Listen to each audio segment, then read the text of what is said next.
जो धन भगवान के काम में नहीं आया, ऐसा धन तीसरी पीढ़ी को बर्बाद कर देता है। आग्रह पूर्वक निवेदन है, ब्याज का पैसा मत खाओ। उस ब्याज की बात कर रहा हूं जो 5% और 4% और गड्डी का 10%। जो गरीब आपसे जो ब्याज पर पैसा लेकर के गया है, उसका भवन उजड़ रहा है। आप कहोगे गर्ज क्या पड़ी है, तो वो हमसे लेने को आ रहा है। आप ये भी जवाब दे सकते हैं, ये सूद का पैसा बड़ा खतरनाक है। मैंने एक दिन माताओं को सावधान किया है, ऐसा जेवर मत पहनना जो किसी के कर्जे में डूब करके आपके पास में जो आया है। कुछ चीजें हैं जिनके ऊपर बहुत ध्यान। यदि आप में कोई दूध के कारोबारी है, आज ही अपना व्यापार चेंज कर देना, लेकिन दूध में पानी मत मिलाना। दूध में पानी जिसने मिला करके व्यापार किया, जब जब वो दूध भट्टी पर जलेगा, उस समय पुरखों का रक्त जल रहा होगा। हमने ऐसा वायु पुराण में पढ़ा है। ऐसा व्यापार मत करना जो दूध में पानी मिला करके जो व्यापार चलता है।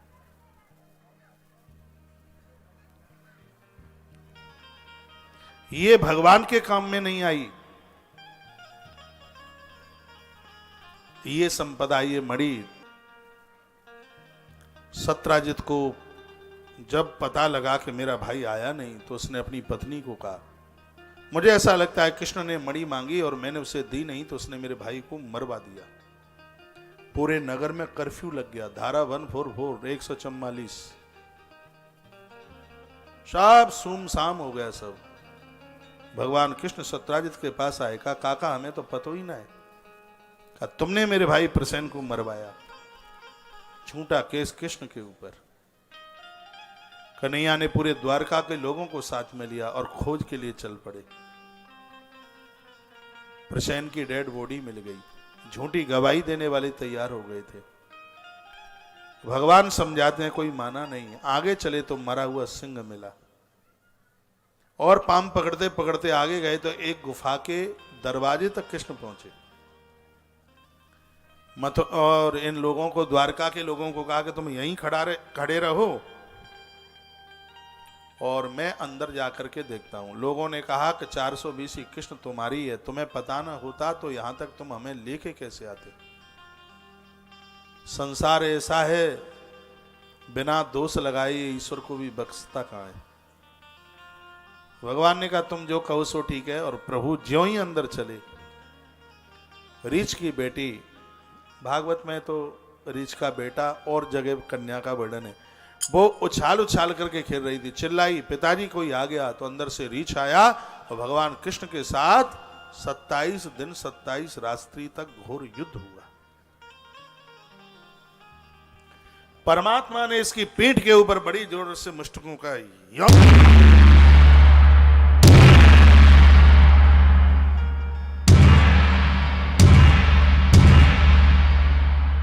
एक एक हड्डी ढीली कर दी।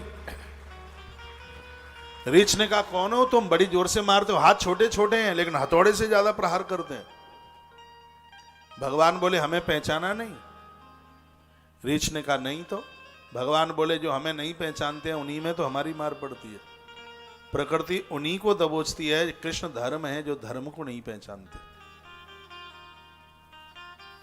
कौन है तुम? इन्होंने कहा कि मैं कृष्ण हूं। ओहो, त्रेता के राम चरणों में गिर पड़ा रीछ। परीक्षित राजा ने कहा रीछ कौन था? सुखदेव भगवान ने कहा ये त्रेता के श्री जामवंत जी थे।